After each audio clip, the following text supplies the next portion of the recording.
Hey folks, it's Maxie here and welcome to another TEW2020 video. You join us for another episode of Impact Wrestling on Axis TV on the road to Genesis. I actually have the Genesis card pretty much worked out, so the good thing is this show is, well, I don't know if it's a good or a bad thing, but it's going to be one that kinda just tickles through, hopes we gain popularity from it, and just advances every storyline to where I want it to be. We've got this week, we've got next week's taping, and then we're at that show itself. So pretty basic intro. Let's just kick straight into it. This is another episode of Impact Wrestling. So to start the show, we went a wee bit different here. We didn't go for the massive rating, but I felt like we hadn't used EC3 since the first week of the tapings, and obviously we need to advance our World Championship feud. So he's just talking about his whole control your narrative, how that all the thing he needs to do is beat Rich Swann, and then he's basically controlled it. He's won the championship, he's fulfilled what he needs to fulfill.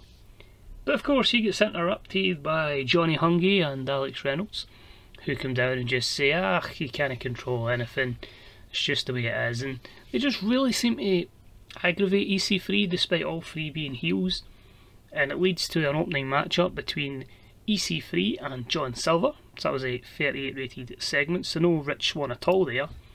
And that matchup was decent, as we had EC3 defeat John Silver in 6:39 with the Sweet Meat Sizzler. A 45 is pretty admirable because both guys are from the same divide, so your odd face heel combination will deduct a few points. So happy with that. A good bit of spotlight for John Silver, and EC3 gains some momentum, which is the main thing. If we've got two guys going into the pay-per-view with the most amount of momentum on their side, then it should lead to a pretty good spectacle. We start the show though with we continue the show, sorry, with a decent matchup that saw Rosemary defeat Madison Rayne in 11-12 in Olympic Slam. A 44. Madison had picked up a few victories here, but of course with us going Fiona versus Rosemary at Genesis, we have to obviously build Rosemary up because we haven't really used her a lot. But again, very good performance from the ladies with that 44, and despite potential interference from Fiona Peruzzo, Rosemary picks up the win. Rosemary then spots Fiona, so similar to an angle we've had before, and again, similar to what we've had before, Rosemary just chases Fiona. She wants to get her hands on her, she's only had her hands on her in that 6-person tag. Fiona finally gets away from her, so it means it's going to probably take until the pay-per-view before Rosemary gets to grips with Fiona. But a 45 and a very, I say a very even show that the women are performing at a high level as much as the men. Now for a show that pretty much is every angle is pretty the same. It just shows how much of a repetitive booker I am. But yeah, the heels are going over tonight. So Sami Callihan puts up a promo here. He just says, Kerry, we're friends, but this is just getting a bit too much. Watch what I do to Tommy Dreamer and we'll just see how much of a dangerous man I really am compared to you. So a 48 promo from Callihan. The world's strongest most dangerous tag team haven't split up yet, but it's getting close, and Sami Callihan just says to Shamrock, watch this match, which was also a 48, with Callihan defeat Tommy Dreamer in 7:53 with a curb stomp. Actually, good performance there for Tommy Dreamer with the 44, Callihan with the 51, but some good momentum gained for Sami. We then moved on to a matchup that was decent, as we had Ace Austin pick up the win over Petey Williams in 7:36 with Ace's High, a 51. So a match you could say that could have went main event, but again, just getting the younger talent over, giving them the victory, and allowing them to gain some momentum. After the matchup, we had Madman Fulton, of course the bodyguard of Ace Austin, just beat down Petey Williams, which was a 35. And then Ace Austin say, look what happened to this guy, look what happened to you last week, Eddie Edwards. Get in my way, man, and we are just simply going to beat you down, because this is what Impact Wrestling should be. Talents like me, not has-beens like Eddie Edwards. So that was a 48 rated promo. So solid stuff so far, nothing over the top amazing, but it's still at the level we're at, it's still pretty good. Moving on, we had an extremely short matchup that I squeezed in at the last minute as Thunder Rosa defeated Kiera Hogan in 2:38 with the reverse DDT. Simple, effective, 42 rating. gives the momentum to Thunder Rosa till we are able to insert her into the championship picture. For good anyway. This one disappointed a bit. I was hoping it would have done a bit better. I was banking it in being our highest promo. But Enzo and Big Kaz are out. They're hyping their matchup against Eric Young and Joe Doring. Just say, hey, look at these guys, couple of tough guys, couple of guys that are taking themselves far too serious, couple of haters, that kind of promo.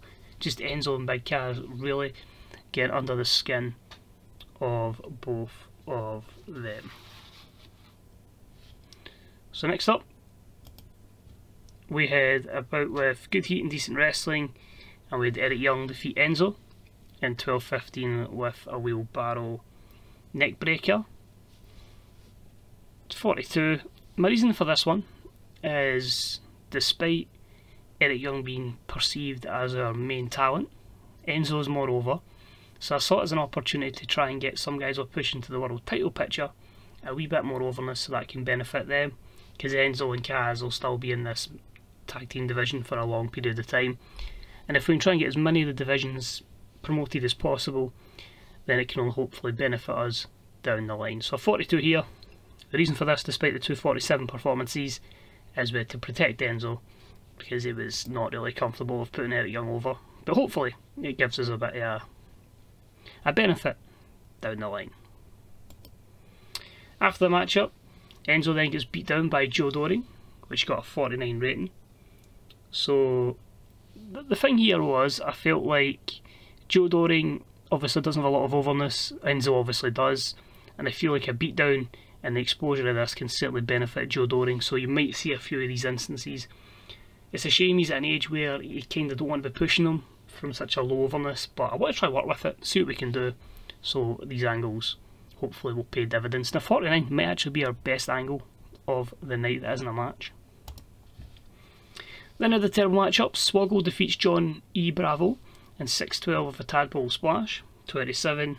I can't keep jobbing out Swoggle, he does need to pick up some victories, so he gets the victory, and I believe the storytelling match of the evening to further along the storyline that he's in, because after the matchup, Swoggle is beaten down by Moose.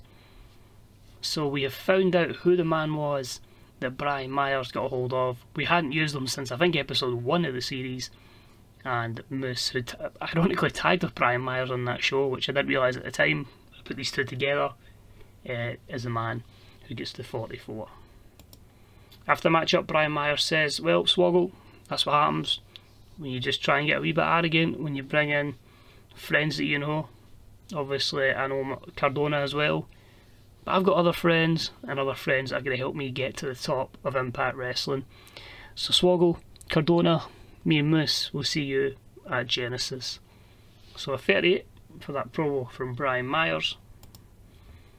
And our main event of the evening, I went for a wee 6-man tag, and it was the X Division champion teaming with the tag team champions, and Lio Rush and the Good Brothers defeated the Desi Hit Squad, giving them an opportunity in the main event. Shira Singh and Raju, and Lio Rush pinned Raj Singh in 12:27 with a Dragon's Call. A 44, 3 good performances from the Good Brothers and Lio Rush. Obviously the overness is not quite with Shira Singh and Raju, and Doc Gallows off his game, but just a kind of good feeling go home show here as we end the show with the babyfaces celebrating, which only got a 46. I was hoping that would have maybe made it into the 50s, so I think we might be approximately about 47 tonight in terms of our show.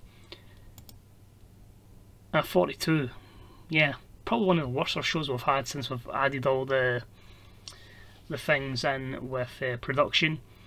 So yeah, just a case of really, you can see there actually how even a show that is, where I'd say a good high 80% of that show is in the 40 ratings. So Ace Austin, P.T. Williams was the best segment of the night at 51, but overall a very, very even show. But it can be good and bad. We don't have people that can take us to the next level, but we know we can pretty much take anybody to that next level because they're all at that same place, so it's good. As I say, the card is pretty much written out for Genesis. There'll be a few matches where it'll be somebody versus unknown opponent, because in that 4 weeks we've got an opportunity to tell the pay-per-view, to bring people in, contracts pop up, and obviously the off-screen stuff like building alliances so people can come in. So there might be some people that come in a one-off appearance that then becomes a lot more lone appearances, just to make sure we get a good rating. But 42, delighted with it. So as always, thanks for tuning in. Let me know who you think will be our breakout stars, and yeah, teach me how to book a heel without just beating somebody up after a match. But thanks for watching, take it easy, and I'll see you soon. Bye bye.